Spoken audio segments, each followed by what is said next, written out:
Olá, tudo bem? Esse é o canal Meu Mundo Autista, esse é o Alexandre Soledade. Esse vai ser um bate-papo um pouco mais aberto. Nós estamos dentro do mês do autismo, da conscientização do autismo. E não acha estranho, esse aqui atrás está vermelho. É porque o autismo tem muitas cores, não é somente o azul. Então, quando nós falarmos de autismo, pensa bem, existem vários estereótipos, várias imagens ligadas ao autismo que você precisa rever. E aí você que é profissional, que está assistindo, obrigado. Se você é pai e mãe, obrigado também. Mas muito obrigado pela audiência autística. Vocês fazem desse canal o canal muito respeitado na comunidade autista. Então, sem delonga, vamos conversar.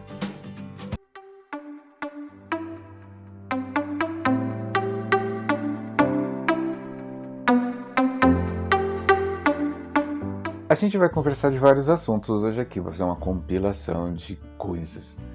Essa semana a gente teve o Dia Mundial de Conscientização do Autismo e olha, tive palestra, seminário, teve um monte de coisa acontecendo. E é tão legal, né, gente, você ficar tranquilo na rede, só observando o que os colegas falam sobre o autismo e as perguntas que surgem do autismo. E aí as perguntas que a gente foi filtrando assim, a gente vai tentar jogar aqui não como uma resposta pronta, mas como de repente um norte, ou um sul, ou um leste, depende para onde você quer ir. Primeiro, como abordar o assunto autismo com os pais? Essa foi uma pergunta de um professor, acho que foi Fernando o nome dele. Olha, para o Fernando e para todos, com sinceridade, mas nunca com diagnóstico. Fica essa dica. É um erro grotesco de muitos profissionais quando têm muito acesso com uma criança que tem um perfil ou uma suspeita e não tem diagnóstico, levar para os pais diagnóstico. Gente, você pode ser o que você quiser. Você pode ser pedagogo, psicopedagogo, psicólogo, você pode ser astronauta, você pode ser o que você quiser. A única coisa que você não pode fazer é você definir uma situação, condição, simplesmente por uma observação. Isso é muito importante, porque às vezes na escola, quando somos chamados para conversar sobre uma situação ou uma ocorrência com os nossos filhos, nós já recebemos até diagnóstico. É incrível, tudo que acontece. Uma criança que não fica parada numa sala de aula já é enquadrada como TDAH. Só fica uma dica: hoje todas as crianças são multitelas, fazem 2, 3 coisas ao mesmo tempo. Ou seja, todas as crianças são TDAH. Então fica essa dica daquele profissional que de repente... Opa, profissional, será? Profissional que está levando o diagnóstico. Seja sincero, professor ou pai, estou tendo uma dificuldade com seu filho. Seu filho é uma criança muito bacana, ele é muito doce. Fala as qualidades, não chega trazendo problemas, leva as qualidades. Os pais vão aceitar quando você apresenta a criança a condição. E, olha, apresente as dificuldades para isso, dificuldades para isso, dificuldade para isso. Norteie as 3 maiores dificuldades que você tem, para que você aos poucos seja apresentada se tiverem mais. Outra situação importante é, professor, você não sabe em que fase do luto aquele pai está. Quando a gente fala de fase do luto, vem na psicologia e procure depois luto, né? As fases do luto, você vai descobrir que algumas pessoas estão ainda na negação do problema. Outras já estão aceitando, já estão na fase da aceitação. Mas enquanto estão na fase da negação, tudo que você falar, essa pessoa vai ter um pé atrás. Então, mesmo alguém já tendo dito, parente, profissionais inclusive, já procurou até ajuda, e algum profissional já deu uma direção sobre a condição autista, muitos pais ainda não aceitam e vão procurar 6, 7 opiniões diferentes, até que alguém fale para eles que não é verdade. Isso é normal. Então, por isso, é preciso esse tipo de abordagem um pouco mais tranquila e cheia de empatia com os pais. Então não tenha medo, apresente as condições e o que você está vendo, mas nunca diagnóstico. Outra situação que a gente viu essa semana de perguntas, né? Mas eu vou parar minha aula por causa dos meus alunos autistas, quer dizer, eu vou ter que refazer todo o plano de aula por causa de um aluno autista? Falei: "Gente, tu é profissional, né, gente, você não vai precisar E eu faço esse alerta aos pais, não cometam esses erros, pais, de achar que na escola o mundo vai girar em torno do seu filho, da sua filha, porque senão não vai ter inclusão, nós vamos ter uma segregação. A partir do momento que você quer que o professor dê total atenção para o seu filho, para a sua filha, você está esquecendo dos outros. Então, automaticamente, os outros vão repudiar automaticamente o seu filho, porque você quer que o seu filho seja o centro do universo. Tem uma frase, é um texto, não lembro da pessoa neste momento, que diz assim: quando nós estamos bem, temos uma tendência natural de fazer ou achar que o mundo deve girar em torno da gente. Quando a gente tem algum problema, imagine só o quanto a gente quer que esse mundo gravite em torno de nós. Até o sol vir brilhar só para mim. Então, é preciso que eu entenda isso para poder ajudar o profissional que está com seu filho, seja qual bom profissional que esteja, seja na sala de aula, seja nas terapias, entender que o mundo, o universo, não gira em torno do seu filho.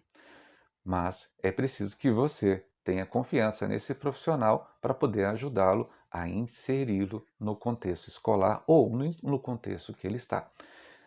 Então, pai e mãe, não sufoque o profissional e nem tampouco desmereça a condição do seu filho. Quanto mais a gente demora para sair da negação, para poder chegar na aceitação, nossos filhos sofrem bastante. Um terceiro questionamento que apareceu essa semana, que eu achei extremamente interessante durante as conversas que a gente já teve, cara, esse mês mal começou, a gente já conversou bastante, foi descobertas de pessoas autistas na família. Teve pessoas que recentemente descobriram que pessoas muito próximas são autistas. O que fazer? Gente, o que vou fazer? O que vou fazer é me encher de informação, primeiramente, e informação de locais onde você vai encontrar de fato a informação. Porque depois que tem o diagnóstico, não tem muito o que fazer a não ser buscar o tempo perdido. Não tem mais o que fazer. Ah, de onde veio? Isso pouco importa. Ah, de onde, qual foi o traço de herança? Quem trouxe? Será que eu tomei alguma coisa errada? Será que faltou isso na gravidez? Olha, isso pouco importa. Eu acho muito bacana, muitos profissionais acabam mandando fazer exames assim, caríssimos para tentar descobrir de onde veio o autismo e esquece de orientar os pais a como lidar com o autismo. Assim, é importante academicamente saber de onde veio esse componente, até para subsidiar as pesquisas. Mas muitos pais, quando saem dos consultórios, acabam saindo com mais dúvidas do que chegaram, porque o médico às vezes está muito preocupado em saber de onde veio e não para onde vai. Então, procure informação, se encha, se nutra de informação. Tem diversos canais assim fantásticos. Tem o do professor do Dr. Clay, Neurosaber. Gente, é mente aberta. Esse médico é muito bacana. Existem outros, citei o Neurosaber, mas assim, existem outros. Mas fuja daqueles que dão solução. Não tem solução, tá, gente? A solução é assumir, aceitar a condição autista dos seus filhos e daqui para frente você fazer tudo que você talvez não tenha feito, exceto transformar essa pessoa num cristal. O autista não precisa de ser cristalizado. Cristalizado, o autista cristalizado é aquele que você fala por ele, inclusive. Ele fala, se comunica, eles conseguem se manifestar o desejo. E alguém pergunta assim: seu filho está doente? A pergunta para ele: você está bem? Pergunta para a criança, pergunta para o jovem, para o adulto autista. E não você responder: não, ele está bem, sim. Você está cristalizando, está tornando seu filho. Na verdade, você não vai viver para sempre. Ai, gente, contei uma verdade. Nossa, agora. Você não vai viver para sempre. Fica a dica. Então, seu filho tem que ganhar independência para que ele no futuro possa viver sozinho, inclusive sem você. Então, tudo que você vai trabalhar agora é pela independência dele. Então, se você fala por ele, se você pensa por ele, se você decide tudo por ele sem consultá-lo, você já está cristalizando seu filho. Sabemos da condição dos nível 3 e respeitamos muito, mas inclusive o nível 3 ele decide muitas vezes o que ele quer usar, o que ele não quer, ele se revolta, entra em estados assim de conflito, de crise, porque ele não quer uma determinada roupa, porque nós escolhemos. Então, O autismo é uma condição de amor. Não muda muita coisa em relação a uma criação de uma criança, de um jovem. Eles vão ter birra, eles vão ser chatos muitas vezes na adolescência, eles vão dar dor de cabeça, eles vão querer enfrentar, mas talvez com potenciais maiores do que jovens que ditos normotípicos. Por quê? Porque ele não sabe expressar, lembra da alexitimia? Ele não consegue expressar o sentimento do que está sentindo. Você imagina o quanto, a gente fala assim, que chora pela morte da bezerra, aquele autista na adolescente que está apaixonado, que se tranca num quarto. Imagina numa condição autista em que ele não sabe dizer o que está sentindo e está trancado num quarto desde criança. A gente tenta abrir a mente dos pais para que procurem informação. É o lema do canal Meu Mundo Autista, a informação que vence o preconceito, somente pela informação. E aí, a última coisa que nós vamos falar hoje. Fuja, por favor, de canais românticos. Todo tipo de página romântica, eu acho que você deveria dar um tempo. Se você quer saber um pouco quer pensar, te ajudar, procure por terapia. A terapia ajuda bastante, não os canais românticos. Canais românticos, gente, isso não é canal de Spotify de música romântica. Canal romântico são aqueles que ficam o tempo inteiro parecendo que está tratando a criança autista eternamente. O autista cresce, chega à adolescência adulta e assim por diante. O tempo inteiro faz uma caricatura infantil. São pais ainda que estão nessa fase daqui do luto. Porque a partir do momento que você aceita, você para de infantilizar o seu filho. Então, a eterna infantilização acaba de repente fazendo você cristalizar o seu filho. Então, se eu te ajudei, clica aqui, gente, comenta, segue a gente, compartilha. O canal Meu Mundo Autista, ele tem o maior prazer de levar a informação.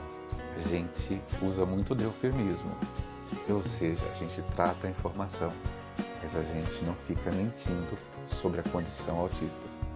Então, que esse mês de abril nós tenhamos outros papos como esse, tá bom? Até a próxima.